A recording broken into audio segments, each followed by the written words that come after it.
Assalamualaikum warahmatullahi wabarakatuh. Halo siswa hebat, perkenalkan nama kakak Monica Anabila, mahasiswa IAIN Tulungagung jurusan Tadris Bahasa Indonesia, peserta magang di SMAN 1 Campur Darat tahun 2021. Siswa hebat, pada video pembelajaran ini kita akan belajar tentang teks eksplanasi.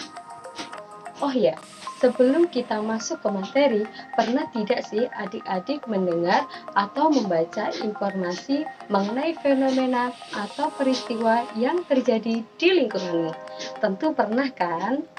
Fenomena atau peristiwa tersebut misalnya seperti hujan deras, gempa bumi, banjir, angin puting beliung, dan lain-lain. Selain itu, pernah tidak sih siswa hebat mendengar peristiwa-peristiwa yang berkaitan dengan masalah sosial dan budaya? Misalnya, seorang siswa SMK yang berhasil menjuarai lomba, atau siswa SMA yang berhasil menciptakan alat pendeteksi gempa bumi, dan lain-lain. Tentu pernah kan adik-adik mendengar fenomena sosial budaya dan juga fenomena-fenomena alam. Siswa hebat, dari informasi tentang peristiwa fenomena tersebut disajikanlah dalam jenis teks eksplanasi. Jadi, definisi dari teks eksplanasi adalah teks yang berisi tentang proses, mengapa, dan bagaimana kejadian-kejadian alam, sosial, ilmu pengetahuan, atau budaya yang tentu menjelaskan proses terjadinya sesuatu menurut prinsip sebab akibat. Dengan demikian, tujuan dari teks eksplanasi yaitu menjelaskan suatu proses dari peristiwa alam atau sosial berdasarkan fakta. Lalu, apa manfaat dari teks eksplanasi adik-adik? Ya, manfaat dari teks eksplanasi yaitu menambah wawasan tentang proses terjadinya suatu fenomena yang terjadi di lingkungan kita. Kemudian, menambah wawasan tentang hal-hal yang bersifat ilmiah dan menambah ilmu pengetahuan bagi kita semua. Adik-adik, di dalam teks eksplanasi ada beberapa ciri-ciri teks eksplanasi yang harus kita pahami. Yang pertama adalah teks eksplanasi berisi informasi berdasarkan fakta. Fakta itu artinya sesuai dengan kenyataan dan sesuai dengan keadaan yang terjadi. Ciri-ciri yang kedua, teks eksplanasi membahas suatu fenomena atau kejadian yang bersifat ilmiah. Adapun unsur pembentuk teks eksplanasi, yang pertama berupa pendahuluan dan yang kedua berupa perincian.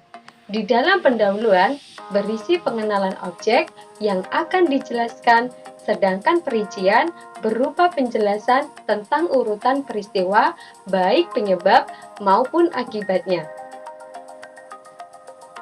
Baik siswa hebat, dari ciri-ciri teks eksplanasi, kita mulai masuk dalam penjelasan unsur kebahasaan teks eksplanasi.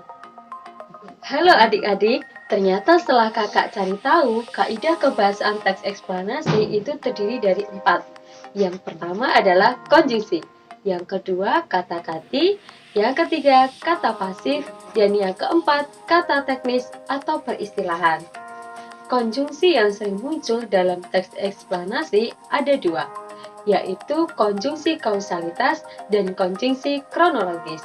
Namun, apakah adik-adik masih ingat apa isu definisi konjungsi?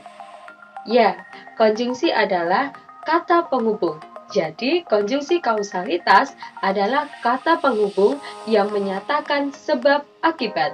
Contohnya, sebab, karena, oleh sebab itu, oleh karena itu, sehingga. Dan yang kedua adalah konjungsi kronologis atau kata penghubung yang menyatakan hubungan waktu. Contohnya adalah kemudian, lalu, setelah itu, pada akhirnya. Berkenaan dengan kata ganti yang digunakan dalam teks eksplanasi langsung merujuk pada jenis fenomena yang dijelaskannya.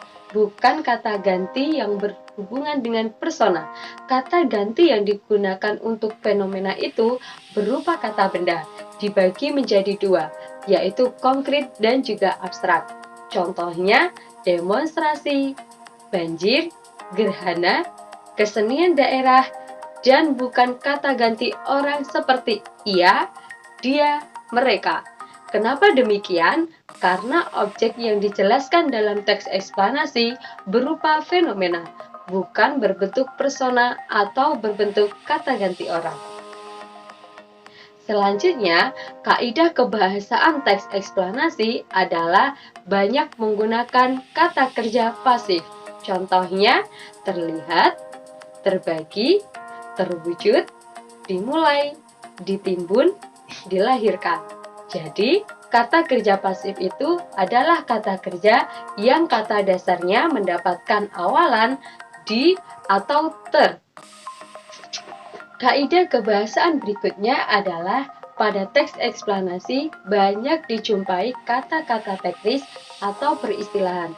Tentu saja, kata teknis atau peristilahan itu sesuai dengan topik yang dibahasnya.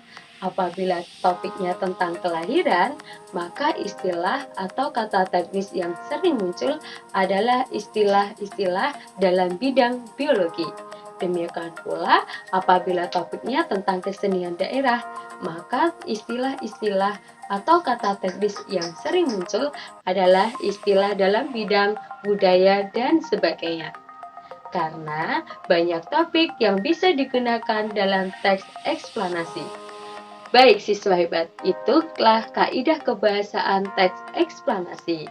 Selanjutnya, kakak akan menyajikan teks eksplanasi dan mengajak adik-adik untuk mengidentifikasi kaidah kebahasaan teks eksplanasi. Siswa hebat, setelah kalian menyimak penjelasan tentang teks eksplanasi, selanjutnya kalian akan berlatih mengidentifikasi kaidah kebahasaan teks eksplanasi. Silahkan kalian amati teks eksplanasi berikut ini dan temukanlah kaidah kebahasaan apa saja yang terdapat pada teks eksplanasi tersebut. Lalu, tulislah jawaban kalian pada lembar kerja kalian masing-masing. Selamat berlatih adik-adik.